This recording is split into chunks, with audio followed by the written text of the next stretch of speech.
C'est-à-dire la COVID-19, l'arme d'une guerre qui ne dit pas son nom.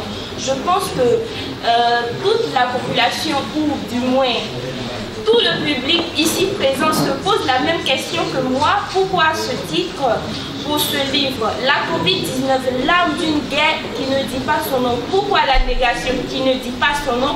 Nous allons laisser nos différents auteurs s'exprimer sur le titre de leur livre. Merci. Merci beaucoup. Le titre « L'âme d'une guerre qui ne dit pas son nom » est vraiment rempli de sens, est débordant de sens. En effet, nous étions tous face à une situation parce que déjà à ce niveau, il y a les tensions ont baissé légèrement. Mais il faut dire qu'on était face à une situation qui laissait l'humanité dans l'embarras total. On ne savait pas d'où ça venait. Mais ce qu'on sait, c'est que ça faisait des victimes.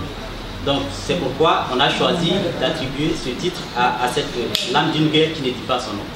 Et comme vous avez remarqué, chaque fois, les grands dirigeants, dans leur grand discours, ils disaient chaque fois, nous sommes en guerre, nous sommes en guerre. On ne sait pas contre qui, mais nous sommes en guerre et on voit bien les victimes tomber chaque fois sur le champ de bataille.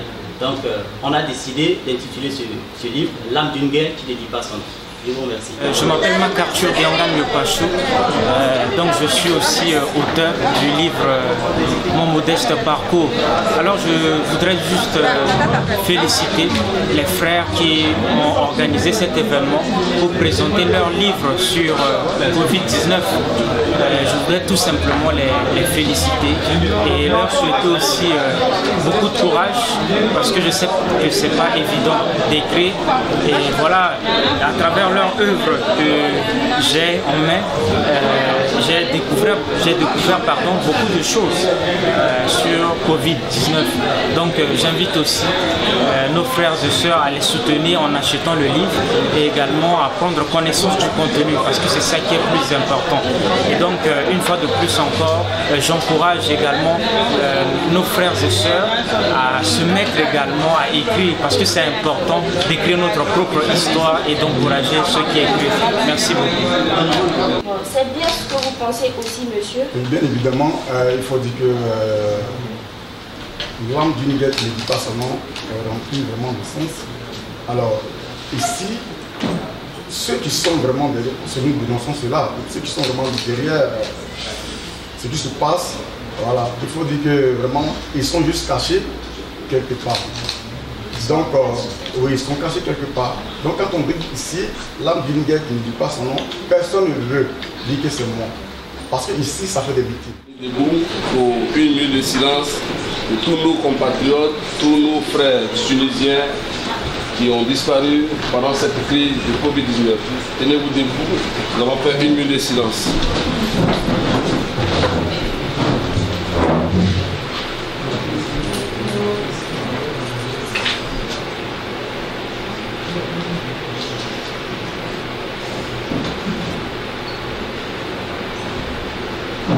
Merci à vous.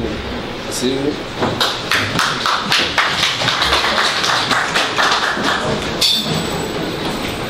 Chers subsahariens, chers compatriotes, je suis très heureux d'être parmi vous ce soir. Je suis très heureux de voir des responsables d'associations, des responsables communautaires, des responsables d'ambassade, des autorités, des diplomates ici présents. Vous savez, le jour où j'ai été le jour où j'ai reçu nos frères qui ont écrit sur cette épidémie, ça m'a touché. Ça m'a touché parce que nous sommes étrangers, nous sommes dans un pays et nous avons vu beaucoup de choses. Des choses que nous n'avons jamais imaginées. Une épidémie que le monde entier n'a pas pu maîtriser jusqu'au jour d'aujourd'hui. Et nos frères ont eu la sagesse, ont eu l'intelligence et Dieu les a animés et ils ont écrit sur cette épidémie. Parce que l'histoire retiendra que des subsahariens ont écrit sur l'épidémie. Et quand vous lisez ce document, quand vous lisez ce livre, ça nous amène à réfléchir beaucoup. Alors, toujours nous nous rencontrons dans les lieux de funérailles, dans les lieux funèbres. Et si Dieu permet aujourd'hui que nous soyons ici et que nous venons ici parce que nos frères ont écrit, c'est à féliciter. Nous allons applaudir d'abord un. Merci. Merci parce qu'ils ont réfléchi. Merci parce qu'ils ont pensé à nous. Chers subsahariens, chers compatriotes, c'est le moment de dire à tout un chacun que nous devons former un. Quels que soient nos problèmes, quelles que soient nos difficultés, c'est le moment de comprendre que la communauté subsaharienne en Tunisie doit être un. Et d'ici nous formons un, je pense que nous allons évoluer. Tout à l'heure quand je venais, il y a eu un retard. Parce que j'étais dans le taxi, à l'école de Bar Lazrek, non, à la boulangerie de Bar Lazrek, je vois un Ivoirien couché comme quelqu'un qui est décédé. Ça m'a touché, je suis descendu du taxi, je me suis renseigné, il y avait beaucoup de personnes.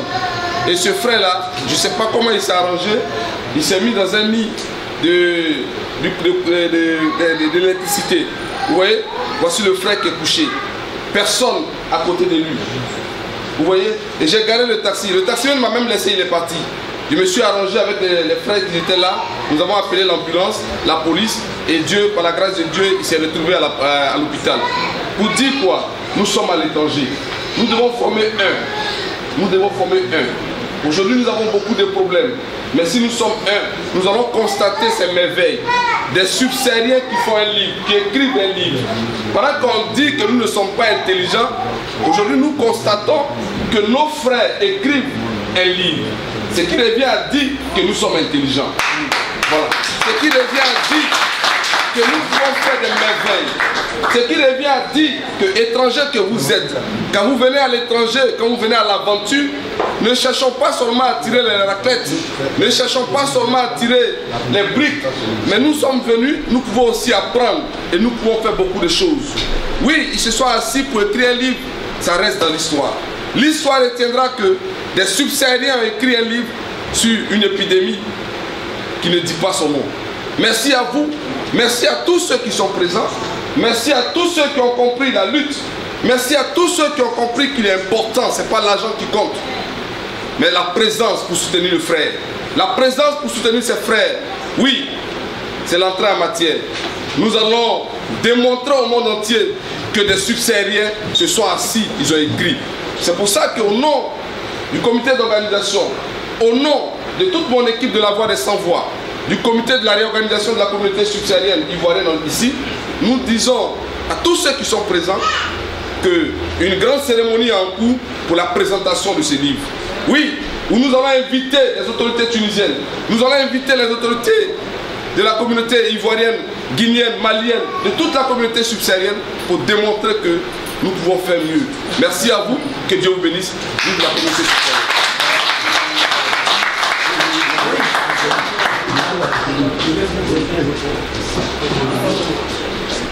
Si vous voulez savoir qui a créé la Covid-19 ou d'où vient la Covid-19, les auteurs se trouvent dans le livre L'âme d'une guerre qui ne dit pas son nom. Lorsque nous regardons le livre, la couverture est en deux couleurs principales, c'est-à-dire le noir et le rouge. Pourquoi ces choix de couleurs, messieurs? Alors, c'est simple. Comme vous le voyez, nous avons deux couleurs. Voilà. Ici, on peut dire ici, c'est juste l'idée conçue,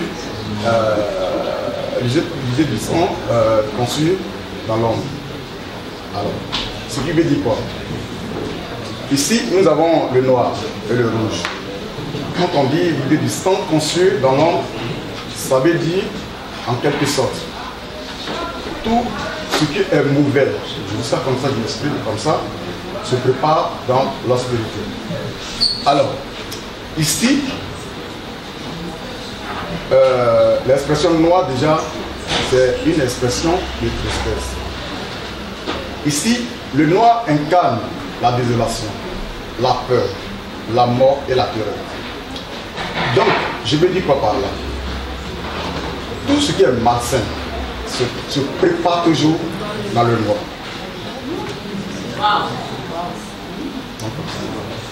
Tout ce qui est malsain se prépare dans le noir. Je pense que vous êtes exprimé sur le noir, mais il y a une autre couleur que vous n'avez pas évoquée, c'est-à-dire le rouge. D'accord, si je peux toucher. Alors, comme vous voyez ici, vous avez ici des virus, ils sont ici. Oh, moi je parlais d'abord des couleurs. Oui, oui, nous avons le rouge ici. Le rouge ici, mais le rouge est représenté par des virus ici. Ici, nous avons les virus qui pénètrent dans notre organisme. Et ensuite, ici, l'organisme est représenté par la couleur rouge. Alors, la couleur rouge, qui est bien évidemment la couleur du sang. C'est ce qui signifie cette couleur rouge. La couleur rouge signifie la couleur du sang et représente notre organisme dans lequel pénètrent des virus, c'est-à-dire le virus de la COVID-19. Alors, oui. Alors si je peux l'accompagner. Oui, juste là, oui, voilà, donc il vient de vous dire que la représentation des couleurs sur la couverture traduit l'idée du sang conçu dans l'ombre.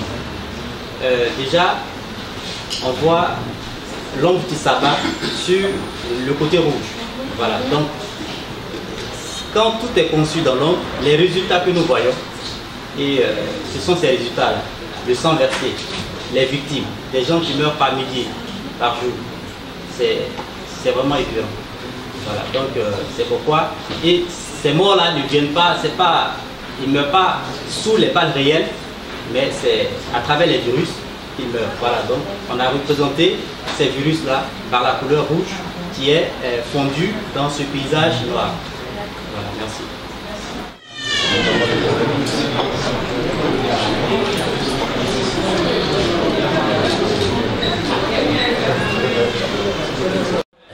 Bonsoir, je me nomme Nathalie Seka, je suis la secrétaire chargée des relations avec les autres représentations. Je suis membre de la représentation Projet Tunisie. En fait, je tiens vraiment à féliciter nos deux frères qui ont pris vraiment l'initiative d'écrire. Je pense que c'est vraiment à saluer. C'est vraiment à saluer parce que franchement, c'est pas donné à tout le monde. Voilà, c'est pas donné à tout le monde, c'est pas facile. C'est vraiment à saluer. Je tiens à les féliciter et je les encourage dans cet élan-là, qu'ils ne baissent pas les bras, qu'ils continuent, qu'ils croient d'abord en eux-mêmes, voilà, qu'ils croient en eux, qu'ils aient confiance en eux, voilà, pour porter toujours le message. Vraiment, tout ce que je peux dire, j'exhorte nos frères subsahariens à les encourager en prenant chacun au moins un exemplaire. Voilà, un exemplaire, les encourager. Je vous remercie.